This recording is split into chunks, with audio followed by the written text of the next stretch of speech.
बिहार में गिरती हुई कानून व्यवस्था पर दिलाना चाहता हूं। बिहार के लोग अभी मधुबनी का कांड भूले नहीं थे। तब तक नालंदा के लोदीपुर में 6 लोगों का सामूहिक नरसंहार हुआ।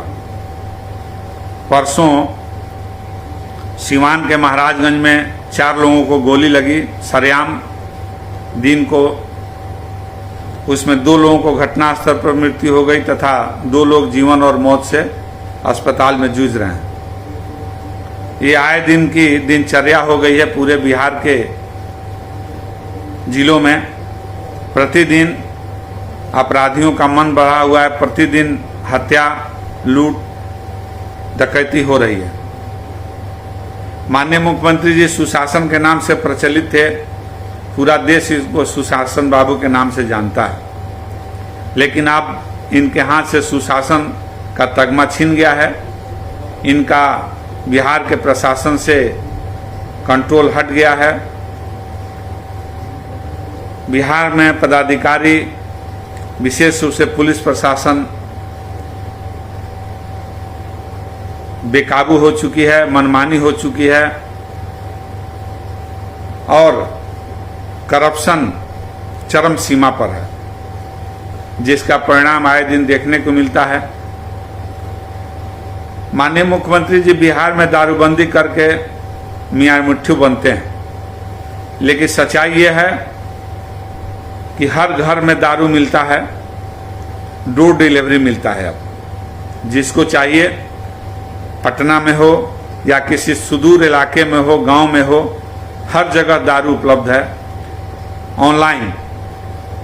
साथ ही बालू, जो बिहार के लिए बालू एक विकास में बहुत बड़ा योगदान है बालू का। आज बालू बंदी की वजह से जो 3000, 3500, 4000 का बालू था, आज वो 10,000 में भी नहीं मिल रहा है। माननीय मुख्यमंत्री जी, बेरोजगारी का आलम यह है कि अब नौजवान बिहार प्रदेश छोड़ करके अन्य प्रदेशों में जा करके अपने पेट पाल रहे हैं, क्योंकि उनको यहाँ पर रोजगार नहीं मिल रहा है।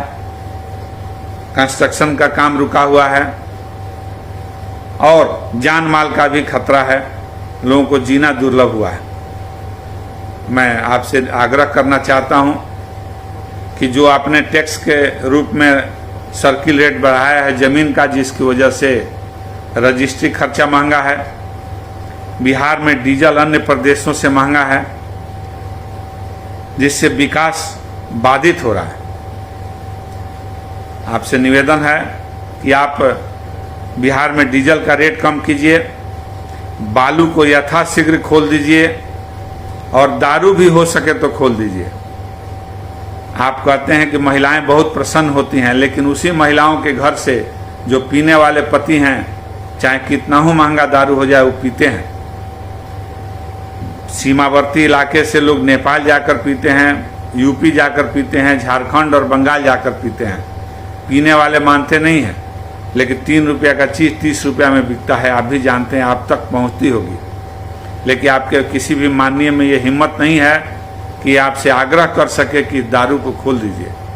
लेकिन मेरा आग्रह होगा कि एक बार पुनः विचार कीजिए कि बिहार का पैसा दूसरे राज्यों में जा रहा है। बिहार से लोगों का पलायन हो रहा है रोजगार के अभाव में। आप रोजगार तो दे नहीं रहे हैं, आपके पास कोई विजन नहीं है, और दारू और बालू पर भीड़ करके ऐसा बेड़ा गर्क किया है बिहार का, जिसकी वजह से बालू 10,000 और दारू डोर डिलीवरी, ये दोनों सुविधाएं उपलब्ध हैं। आप समझ सकते हैं। और बहुत दिन हुआ बिहार का आपने बहुत विकास किया है, ये मानने वाली बात है, बिजली में भी और सड़क में भी। लेकिन इसके अलावा रोजगार का सृजन आपने नहीं किया। जो बेरोजगार बच्चे पढ़ लिख करके कॉलेज छोड़ करके अब रोजगार के तलाश में जाते हैं, उनको रोजगार नहीं मिलता है। अपना पीठ थपथपाने से बहुत फायदा नहीं है। बिहार के लोगों से आपकी जो पहले लगाव था वो भी नहीं है, और बिहार के लोग अब आपसे निजात चाहते हैं। इसलिए मेरा आग्रह होगा कि राजस्व जमीन के रजिस्ट्री का खर्चा घटाइए डीजल और पेट्रोल का दाम घटाइए, हो सके तो दारू खोल दीजिए ताकि राजस्व आपका बढ़ जाए, विकास में आपका योगदान हो। दारूबंदी से लाभ नहीं है बल्कि नुकसान है।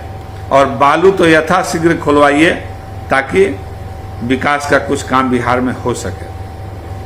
मैंने एक बिहार सरकार के कृषि सचिव का पत्र देखा जिसमें उन्होंने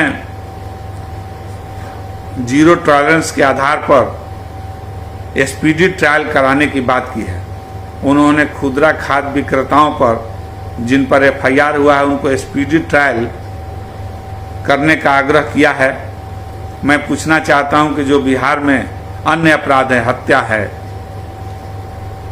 रेप है या दारू में ही जो आपने कानून बनाया है 2017 में, क्या उसमें स्पीडी ट्रायल हो रहा है?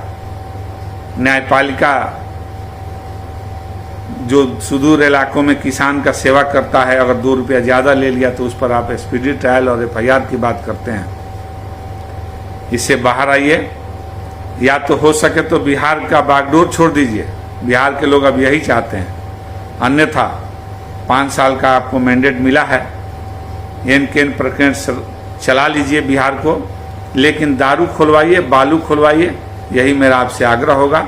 बहुत बहुत धन्यवाद। नमस्कार।